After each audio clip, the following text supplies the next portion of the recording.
나이가 들수록 인간관계의 질은 더욱 중요해집니다. 젊었을 때는 많은 사람들과 넓은 인연을 맺지만 노년기에 접어들면 관계의 깊이가 더 중요해지죠. 그런데 문제는 모든 관계가 건강한 것은 아니라는 점입니다. 때로는 좋은 의도를 가장한 사람들이 우리의 노후를 더 외롭고 힘들게 만들기도 합니다. 특히 노년기에는 심리적 취약성이 커질 수 있어 이런 관계에 더 쉽게 노출됩니다. 요즘처럼 핵가족화가 심해지고 고령화 사회로 빠르게 진입하는 시기에는 더욱 그렇습니다. 이런 사람 곁에 두면 늙어서 후회합니다. 이 말은 단순한 경고가 아닙니다. 삶의 황혼기에 행복을 좌우하는 중요한 문제이기도 하지요. 나이가 들수록 새로운 관계를 형성하기는 어려워지고 기존의 관계에 의존하는 경향이 커집니다. 그렇기에 지금 우리 곁에 있는 사람들이 진정한 내 편인지 살피는 것이 중요합니다. 안녕하세요, 여러분. 오늘 영상을 시작하기 전에 구독과 좋아요 부탁드립니다. 여러분의 작은 관심이 저에게는 큰 힘이 됩니다. 오늘은 착한 척하면서 실제로는 우리에게 해를 끼치는 위험한 사람, 세 유형에 대해 이야기해 보려 합니다. 이들은 겉으로는 친절하고 다정한 모습을 보이지만 오랜 시간이 지나면 우리의 자존감과 안정감을 해치는 사람들입니다. 노후의 평화를 위해 이런 유형의 사람들을 미리 알아두고 적절한 거리를 두는 지혜가 필요하지 않을까요? 자, 그럼 착한 척하는 위험한 사람들의 첫 번째 유형부터 살펴보겠습니다. 첫 번째로 주의해야 할 사람은 늘 도와주는 척하면서 은근히 무시하는 사람입니다. 아유, 이거 어려우실 텐데 제가 그냥 해드릴게요.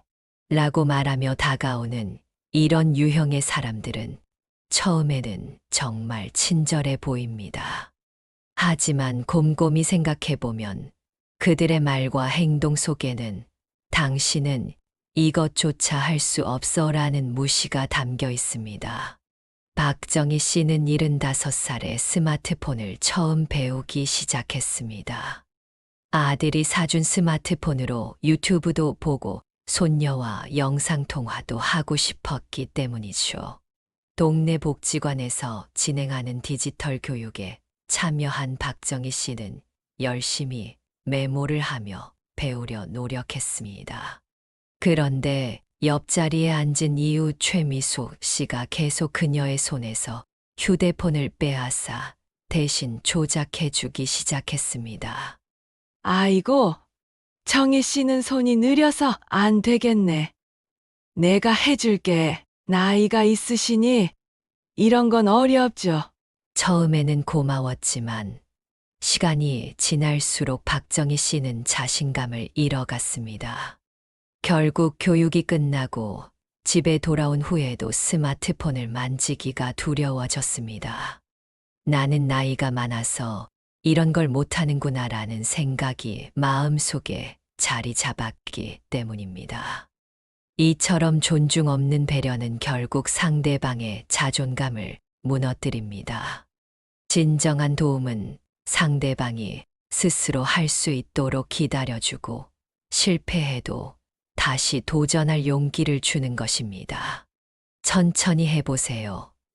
제가 옆에서 도와드릴게요 라고 말하는 사람과 그냥 제가 해드릴게요. 어르신들은 이런 거 어려워하시잖아요 라고 말하는 사람은 근본적으로 다른 태도를 가지고 있는 것이지요. 노년의 자존감은 작은 말 한마디에 쉽게 흔들릴 수 있습니다. 특히 신체적 능력이 줄어들고 사회적 역할이 축소되는 시기에는 더욱 그렇습니다. 나를 무시하는 사람들의 말에 자신의 가치를 의심하지 마세요. 당신은 여전히 배우고 성장할 수 있는 소중한 존재입니다. 두 번째로 경계해야 할 사람은 늘 필요한 게 있을 때만 연락하는 사람입니다. 선생님, 오랜만이에요. 혹시 이것 좀 도와주실 수 있을까요? 이런 말로 시작하는 연락을 자주 받는다면 그 관계가 진정한 인연인지 다시 한번 생각해 볼 필요가 있습니다. 68년 경력의 목수였던 김용호 씨는 은퇴 후에도 동네에서 목공 솜씨로 유명했습니다. 처음에는 이웃들의 부탁으로 작은 수리를 도와주는 것이 즐거웠습니다. 하지만 시간이 지날수록 어떤 사람들은 오직 가구가 고장났을 때만 찾아왔고 일이 끝나면 금세 사라졌습니다. 심지어 명절이나 생일에도 안부 전화 한 통 없다가 필요할 때만 나타나는 사람들이 있었죠. 영호 아저씨, 우리 부엌 선반이 또 흔들려요. 언제 한번 와주실 수 있어요? 그리고 지난번처럼 재료비는 제가 드릴게요. 이런 말을 들을 때마다 김영호 씨는 쓸쓸함을 느꼈습니다. 자신의 기술과 시간은 소중하게 여기지 않으면서 자신의 도움만 필요로 하는 사람들이 점점 늘어났기 때문입니다. 반면에 도움을 청할 일은 없지만 주기적으로 찾아와 차 한 잔 대접하고 이야기를 나누던 이웃 박수동 씨와의 관계는 더욱 깊어졌습니다. 노후에 진짜 소중한 사람은 아무것도 없어도 연락하는 사람입니다. 당신의 지식, 경험, 재산, 지위가 아닌 당신 자체를 소중히 여기는 사람이야말로 진정한 인연이지요. 관계가 아닌 거래를 원하는 사람들은 결국 당신에게서 얻을 것이 없어질 때 사라질 것입니다. 이런 사람들을 구분하는 간단한 방법이 있습니다. 그들이 당신에게 줄 수 있는 것보다 당신에게서 얻어가는 것이 훨씬 많다면, 그리고 그것이 지속적인 패턴이라면 주의가 필요합니다. 기댈 수 있는 인연이 아니라 이용하는 인연이라면 과감히 관계의 경계를 설정하는 것이 바람직합니다. 세 번째로 주의해야 할 사람은 말은 좋게 하지만 늘 불안을 심어주는 사람입니다. 요즘 세상 위험해요. 이거 가입 안 하면 큰일 나요. 이런 말을 자주 듣는다면 경계할 필요가 있습니다. 67살 이미경 씨는 최근 남편을 떠나보내고 홀로 생활하게 되었습니다. 평생 가정주부로 살아온 그녀는 재정 관리에 자신이 없었고, 그런 그녀에게 오랜 지인이라는 보험 설계사가 찾아왔습니다. 미경 씨, 혼자 살게 됐으니 더 걱정이네요. 요즘 노인들 상대로 한 사기가 얼마나 많은데요. 게다가 요즘 물가도 오르고 의료비도 비싸지고, 이런 보험 하나 들어두지 않으면 나중에 자식들한테 짐될 수도 있어요. 설계사의 말에 이미경 씨는 점점 더 불안해졌고, 결국 자신의 형편에 맞지 않는 고액의 보험에 가입하게 되었습니다. 나중에 알고 보니 그 설계사는 비슷한 상황에 여러 노인들에게 같은 방식으로 접근해 왔다고 합니다. 불안한 마음은 나이 들수록 더 커지는 경향이 있습니다.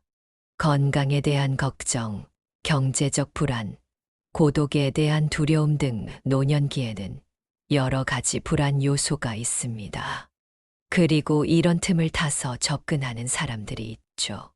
이들은 진정한 정보나 조언을 제공하는 것이 아니라 불안감을 이용해 자신의 이익을 추구하는 경우가 많습니다. 진짜 조언은 내 마음이 편안해지는 방향으로 말해주는 사람에게서 옵니다. 이렇게 하면 더 안전할 거예요 라고 말하는 사람과 이렇게 안 하면 큰일 나요 라고 말하는 사람은 접근 방식이 완전히 다릅니다. 전자는 해결책을 제시하고 안심시키지만 후자는 공포를 조장하여 판단력을 흐리게 만들죠. 불안을 조장하는 사람들을 구분하는 방법은 간단합니다. 그들의 말을 들은 후 마음이 더 무거워졌다면 주의하세요. 진정한 조언자는 문제를 명확히 하고 실질적인 해결책을 제시하여 마음의 짐을 덜어줍니다. 그렇다면 이런 사람들로부터 자신을 보호하기 위해 어떤 방법이 있을까요? 가장 중요한 것은 자신의 가치를 스스로 인정하는 것입니다. 나이가 들었다고 해서 덜 중요한 존재가 아니며 여전히 존중받을 가치가 있다는 사실을 잊지 마세요. 우선 무시하는 사람에게는 당당하게 자신의 의사를 표현하는 연습이 필요합니다. 천천히 배울 테니 기다려 주세요. 또는 스스로 해보고 싶습니다 라고 말하는 것이 어렵다면 처음에는 간단한 말부터 시작해 보세요. 자신의 경계를 명확히 하는 것이 중요합니다. 필요할 때만 연락하는 사람들에게는 적절한 거리두기가 필요합니다. 모든 부탁을 거절할 필요는 없지만 자신의 시간과 노력이 일방적으로 소모되는 관계는 재고해 볼 필요가 있습니다. 이번에는 도와드릴 수 있지만 다음에는 미리 연락 주세요. 와 같은 말로 경계를 설정해 보세요. 불안을 조장하는 사람들에게는 항상 다른 의견을 구하는 습관이 중요합니다. 특히 재정이나 건강과 관련된 중요한 결정을 할 때는 반드시 여러 전문가의 의견을 들어보고 가족이나 신뢰할 수 있는 지인과 상의하세요. 감정이 아닌 사실에 기반한 판단을 내리는 것이 중요합니다. 그리고 무엇보다 자신을 지지해주는 건강한 관계망을 유지하는 것이 중요합니다. 진정한 친구 몇 명이 수많은 지인보다 더 가치 있습니다. 서로의 삶에 진심으로 관심을 가지고 기쁨과 슬픔을 나눌 수 있는 관계를 소중히 여기세요. 그렇다면 진짜 내 편은 어떻게 알아볼 수 있을까요? 진정한 관계는 언제나 상호적입니다. 일방적으로 주기만 하거나 받기만 하는 관계는 오래 지속되기 어렵습니다. 진짜 내 편인 사람들은 다음과 같은 특징을 보입니다.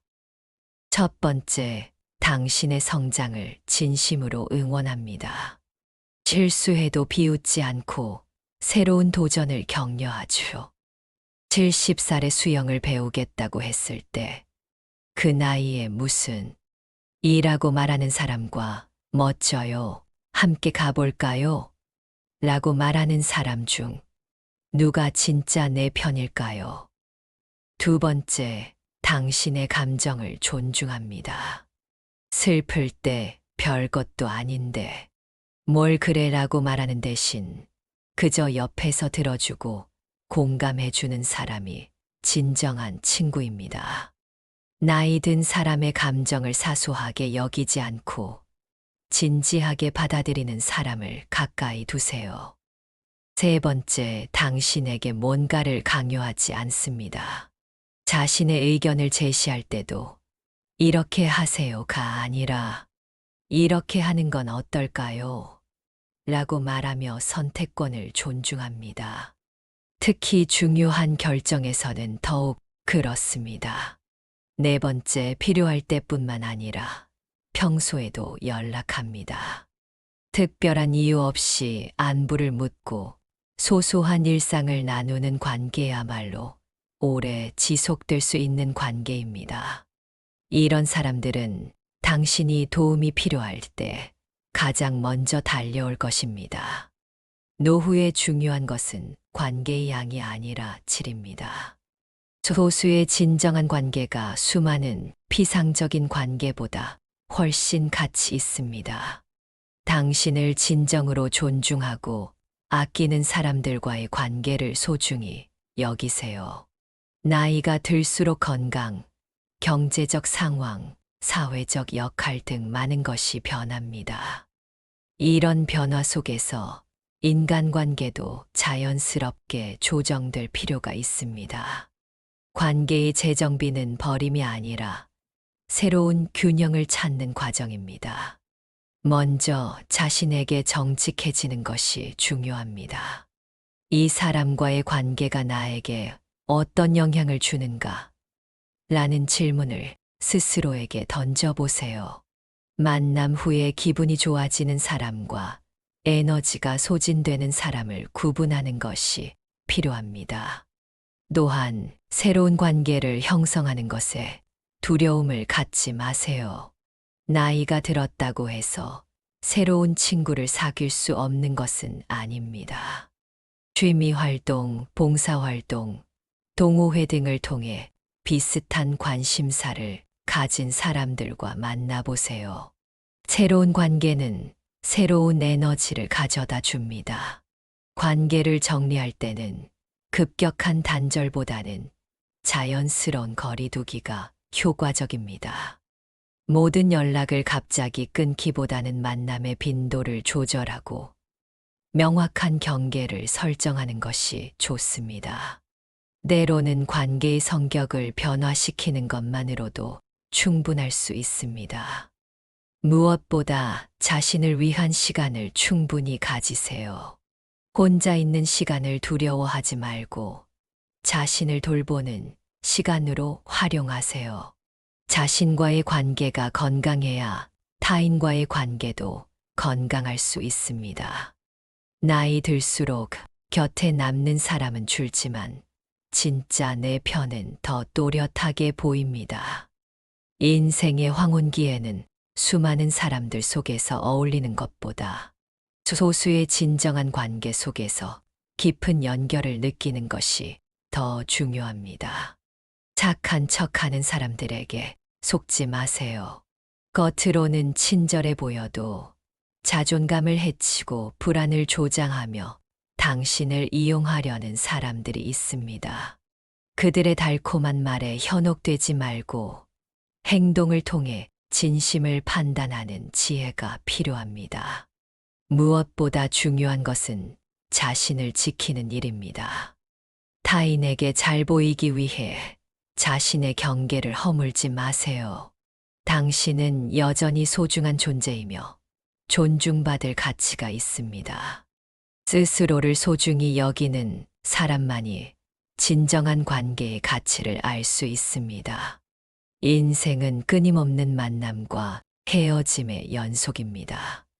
모든 관계가 평생 지속될 수는 없습니다.